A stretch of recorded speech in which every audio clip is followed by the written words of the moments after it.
Welcome, everybody, to Ignite Humanity Live. I'm Lady JB Owen, your guest, coming to you live today on a Monday morning with a little bit of a cold. I've been doing a lot of traveling the last couple of weeks. Had the blessings to be in Atlanta and Houston and Newark and Las Vegas, and then over to New York and doing lots of fun things with family, friends, and people who are igniting humanity.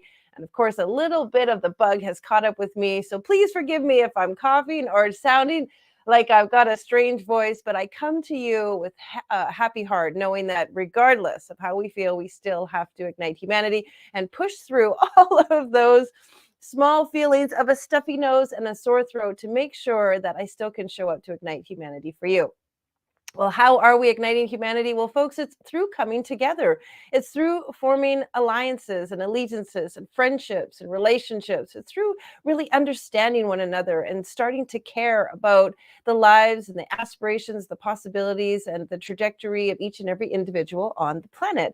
And I learned a lot about that just in New York last week, seeing so many people in one space, so many people moving about, so many people going forward with their dreams. We spent some time on Broadway and in Times Square, and just seeing the livelihood and the life and the exuberance of individuals lends itself to the power that each and every one of us has a story. Each and every one of us has a journey, and we've walked that journey to come to where we are, to believe in the things that we do so that we can live our greatest gifts and ignite humanity in all kinds of unique ways. I want to talk to you today about the power of igniting humanity. Why is it important and why should we be doing it? Why should each of us be thinking about it? And I have a very special guest that I love talking about humanity with.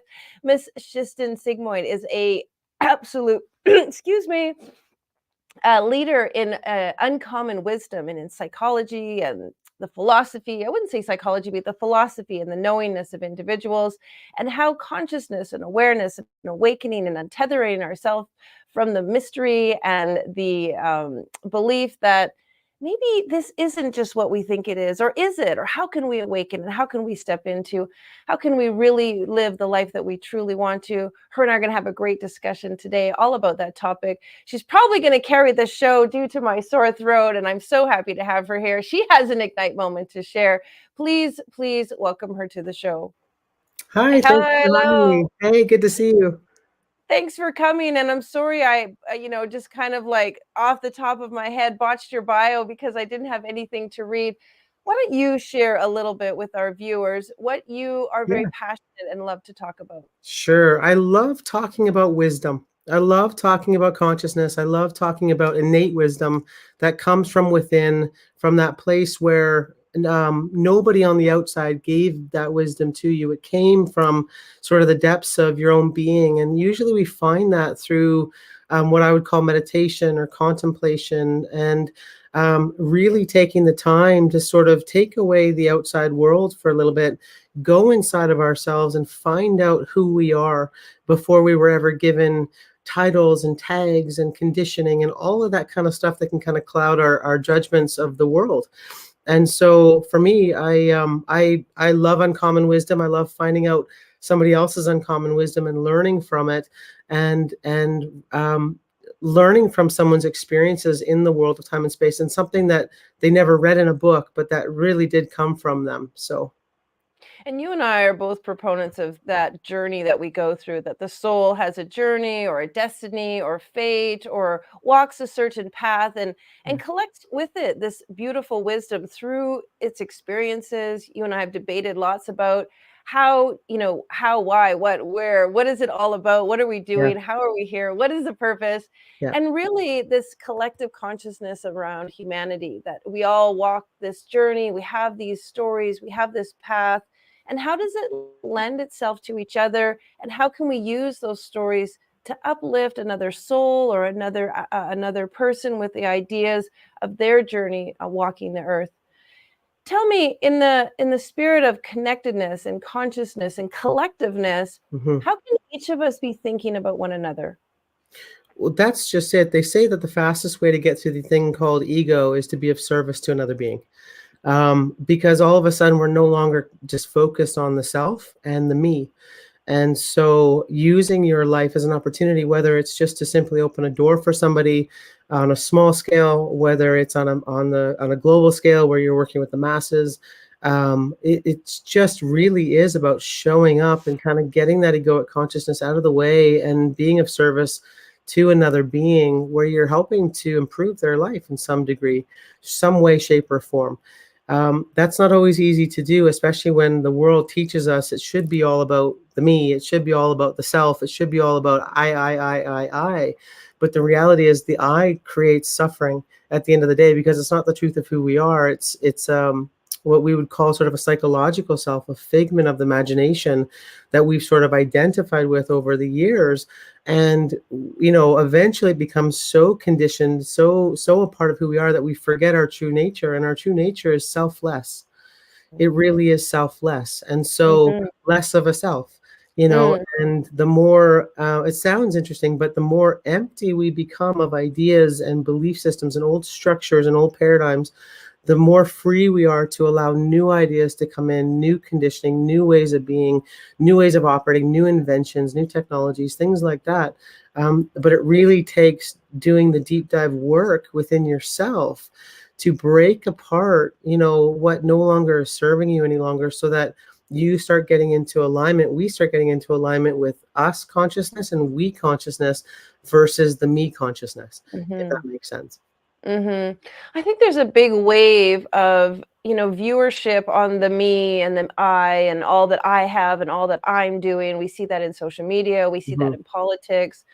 But there's a bigger shift, I believe, that's going towards the we consciousness, towards humanity. And it's maybe not so splashy and out there in the open, but it's a huge movement of people who are really awakening to this me, to this unity Hmm. that all of us have in humanity.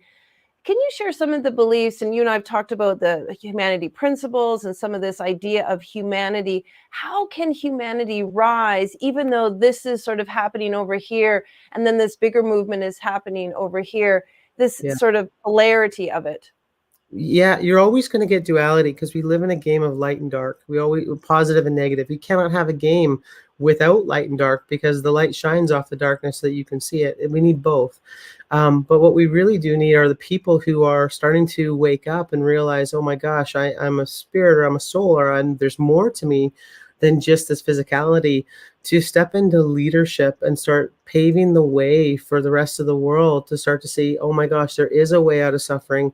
There is a way out of the darkness into the light, and have the courage to do so. It takes a lot of courage to go against the grain, especially when you've got your family sometimes that's not on board, or your old support network. They don't want to change, they don't want to shift. And we live in a universe where everything is constantly in flux, everything is constantly changing. And so the more you're able to live in that unknown, which is actually who we are, and that's where freedom is where you're not bound by, like I said, old conditioned known realities. You're in the unknown, you're in flow. The more freedom that you start to feel, and then you can lead people back into that space where the mystery of my story starts to unfold, and you realize who it is we actually are together to each other, which is we are one. Mm. And so yeah, it's an interesting journey. It's not Mhm. always easy, but like I said, the one thing that I can sort of I guess express is that you really do need courage. You Mhm. really need courage, and courage comes from the heart. So a lot of us are coming from the mind space, mental conditioning and the mind, and what we need to do is we need to get a balance of being back in the heart space again and the mind, so that there's flow back and forth between the two, so that we're grounded in that. Mhm. You talked about waking up. Is there, and since today is about ideas, Mondays, we love to talk about ideas. Is there some ideas that you can impart on the viewers? What are some ways that we can wake up? Because many of us feel like, well, I'm Mhm. awake, I'm walking around, I'm not sleeping. But is it the awakening or the awakened state that we feel that Yes. enlightenment in that we can reach? Yeah. So sometimes people, they look at awakening like this huge thing that's just too difficult to overcome. And what we really need to do is we need to look at the little tiny moments and the little ahas and the calling into question. Awakening is all about questioning our beliefs, questioning our thinking, questioning our ideas. It's not so much about the answer that you get, but it's the quality of the questions that we ask that begin to break apart the old ways of being. And so, why am I thinking what I'm thinking? Where did this thought come from? Is this my truth any longer? Do I want to believe this? Who do I want to be? What do I want to be? How do I want to serve? These questions. And the biggest question for me these days, and one of my spiritual teachers had sort of imposed this on me, and it never left me, was, Shiston, what is the most important thing to you now? And it wasn't what was the top 10 or what was the top 5 or the 3. It was what was the number one most important thing in the different areas of your life. So spiritually, what is the one most important thing? And the truth is, at the time, I didn't know, because I had so many things on my bucket list that were the most important thing. And that really brings you down to that sort of orienting principle. And then from there, everything in your life can start to revolve around that question. And everything starts to shift, because the universe responds to who it is we're being, not what it is we think. It's who are we being? What's our vibration? All of that. So if you want to break awakening down and make it simple, start asking that question: what is the most important thing to me? And Mm, from there, you can start to, what is the most important thing in this belief system? What is the most important thing in my relationships? What about my finances? What about my spiritual life? And then just go from there. And awakening will, it's your destiny to wake up. We have mhm, to. It's where we're going. We don't, it's who you've always been. And so our systems are meant to purge illusion at some stage, whether in this lifetime or another lifetime or future lifetimes. It will happen at some point. But we can start to prepare the ground for that by asking really, really good quality questions now. So, mm. Yeah, that is so, so poignant. I agree with you so much. I remember years ago, my sister told me a story about um, how there was, if you could be at your own funeral and if you could witness all the people standing up at your eulogy and saying things about you, what would you want them to say? And I was quite young at the time, in my 20s, and I thought, wow, I don't know what would I want those people to say? And I didn't really want them to say what I had been doing in my 20s, or sort of the life that I was leading. And it mhm, really shifted the trajectory for me as to what would I want people to say about me after I had gone. And I have parlayed that into a lot of work that I do with my clients, is what do you want to be known for? And when you really not known for a million things, what do you want to be known for? And not pieces or materialism or things, but mhm, what do you want to be known for as the essence of who you were at this time, in this lifetime? What did you achieve? What did you accomplish? What do you want to be known for? A person who dot dot dot, that really gets you thinking and moving out of that egoic state. Because what do you want to be known for is, oh, I want to be known for being successful, I want to be known for being correct. rich, I want to be known for being famous, da, da, da, da. And Yeah, suddenly you start to think of all those things. Is that really what you want to be known for? Do you want to really be known for being famous, or do you really want to be known for being, prolific or impactful? Or And so it's amazing how, when you start to ask questions, you actually start to peel back the real truth of the layers beneath right. that really are part of the soul's calling Mhm, for, the next trajectory, or the next ignite moment, or the next journey that you're going to take. You've had quite a profound ignite moment. You've had an incredible journey. Things have brought you to this place. Will you share a little bit with the audience about some of the things that awakened you to realize that this was where you wanted to go, and igniting humanity, doing uncommon wisdom, really stepping into the consciousness of the planet, mhm. was powerful for you? Sure. Yeah, it seems lately that awakening moments are happening every day. That's what it feels like. But there was a very pivotal moment um, when I was 21 years old, and we've talked about this before, where I'll just keep it short, but I had a Kundalini awakening. So consciousness rose in the system, rose in the body, awoke in the chakra systems, which I didn't know anything about at the time, but I could feel them opening. All the nadis in the body started to open as well too, and in some of the traditions, they'll talk about these things, and the energy just rose right up to the top of my brain and out from the brain, and expanded my consciousness and my awareness into everything. And what it felt like an explosion, because it was so powerful, it was so vast. And it wasn't something that I had ever read in a book. It was immediate and it just happened.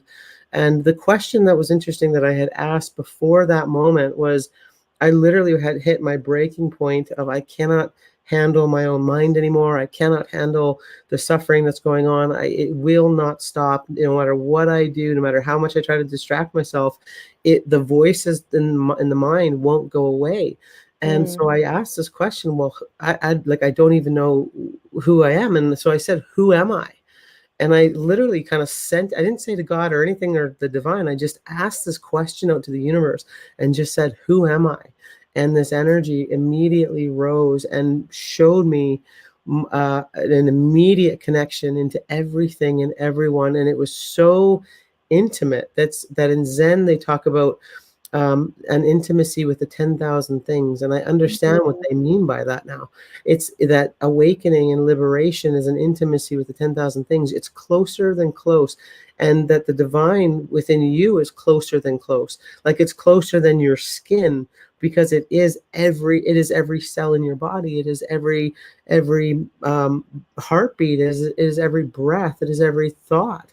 And the clarity that came from that, and that realization of that, oh my gosh, we are one. And the one looking behind your eyes is the same one looking behind mine, and you're just a unique flavor of ice cream, and I'm a different flavor of ice cream, but we're all ice cream. That was Mhm. sort of the download that came through. And what I also understood was the intelligence that was coming off of everything was so profound, but we couldn't sense it as long as we were so caught up in the thinking mind and Mhm. conditioning that we couldn't get beyond into the transcendent state. And so I knew at that point that I'd hit something very, very important, that I needed to share with people, but I also needed to learn myself what had just happened.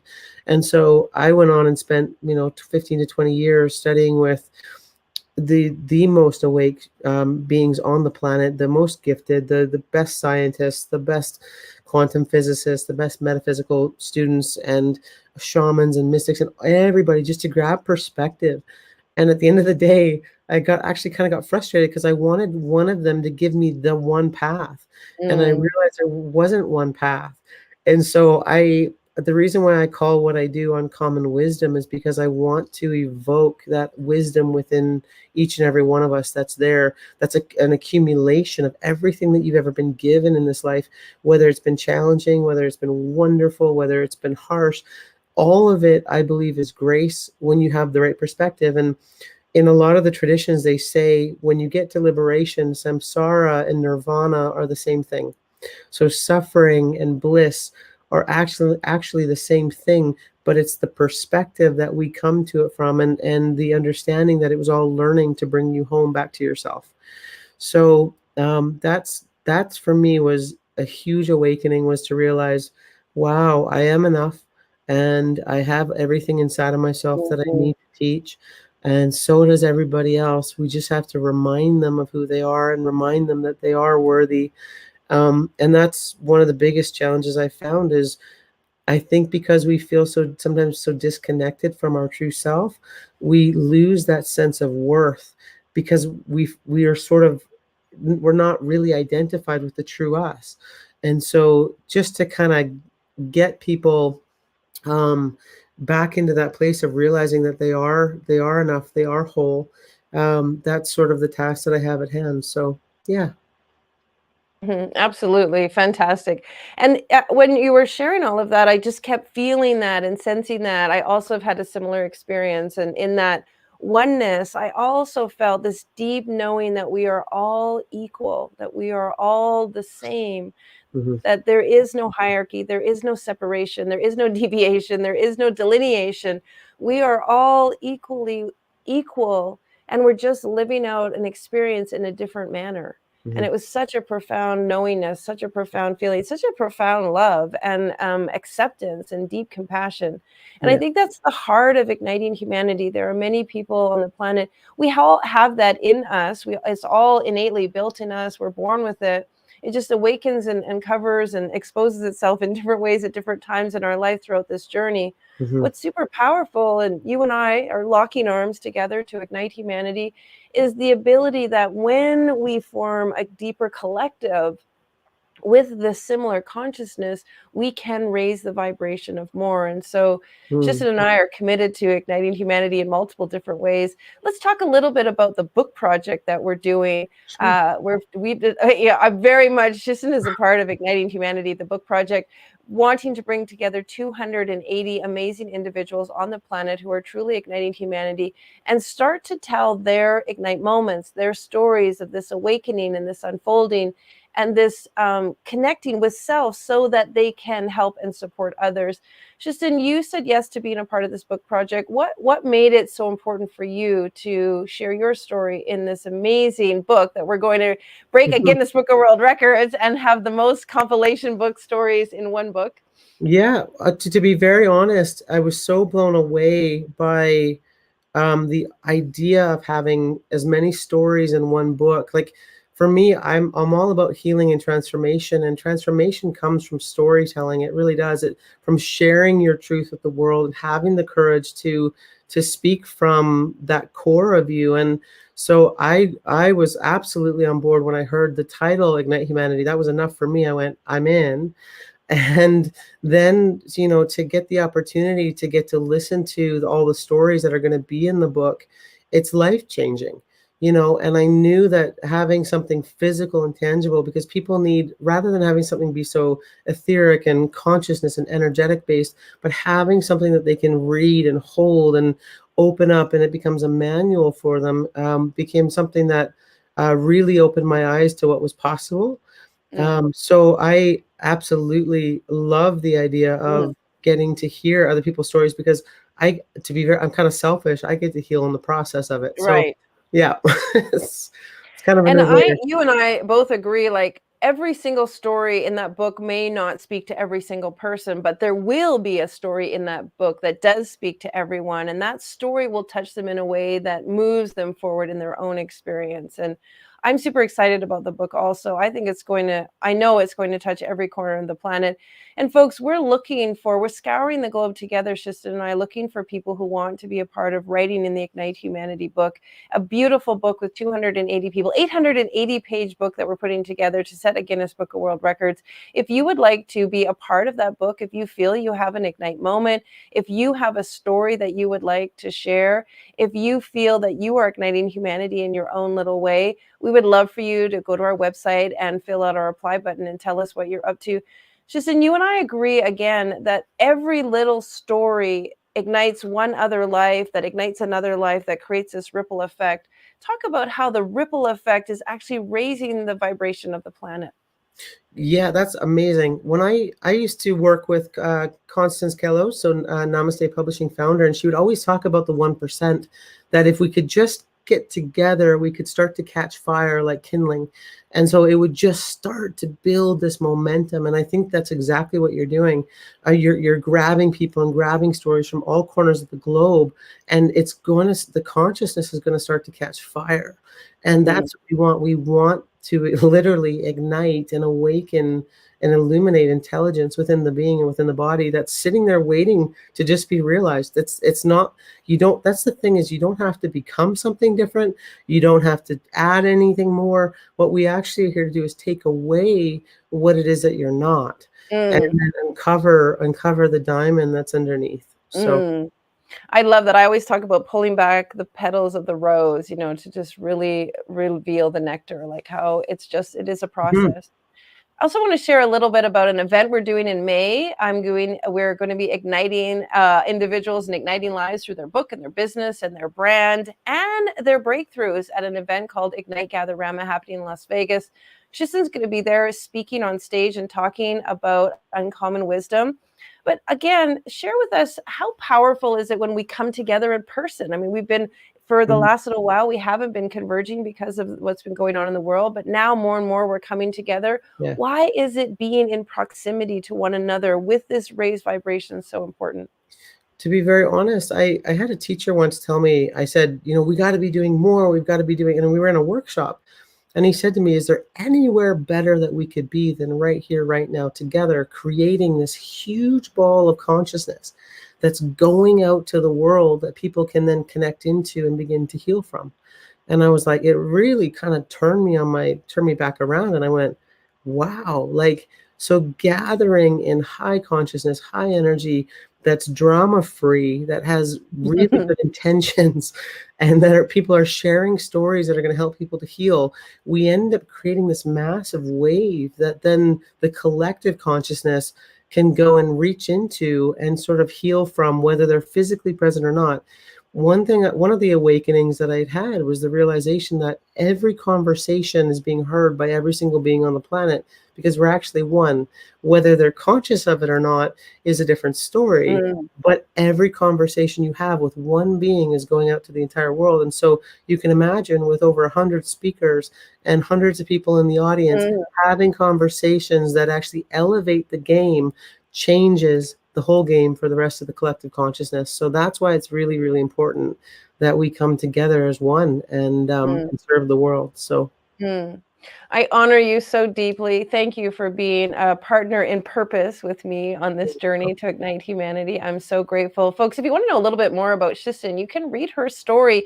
She is an international best-selling author in the book, Ignite Your Purpose. You can go to our website at igniteyou.life/shop and use the Ignite Free, all one word, Ignite Free. Use that free code to download any one of our books as our gift to you. We want you to have a digital download of the many, many, many stories that are within our books. And of course, Ignite Your Purpose is Shisten tells her story in there. We'd love for you to get a copy. Thank you so much, my darling, for being here, supporting me on my day of you're and welcome. really speaking the truth and the heart of igniting humanity. I'm so grateful for you.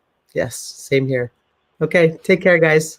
You got it. Well, folks, if you want to know more about what we're doing to ignite humanity, go on over to our website and you can see the projects that we have in play. We are absolutely doing the largest compilation book. We're also very dedicated to building schools overseas. If you would like to be a part of igniting literacy with us, that ignites humanity, you can also be check that out on our website and be a part of donating to our schools that are helping children ignite themselves and their families, their communities, and go out and ignite the world. Well, we hope you have a great day, and thanks for putting up with me. I hope to be better tomorrow. In the meantime, do something wonderful, ignite your life, awaken to the power within you. Step into your greatness and know that you have the ability to ignite another life, and that life can go on to ignite even more. All right, big blessings. Take care and have a great day. Now, more than ever, we need to come together to connect with one another.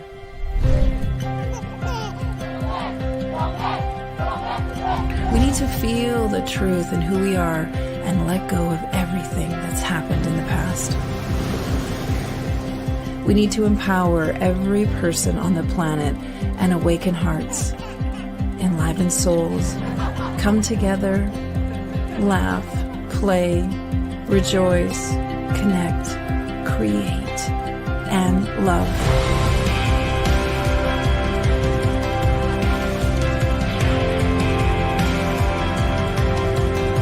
It's time to ignite humanity. We want you to be a part of something that will impact the future for everyone. We want you to tell your story, share your Ignite moment, show people who you truly are. Be a part of igniting humanity and making a difference in the world and all of our futures.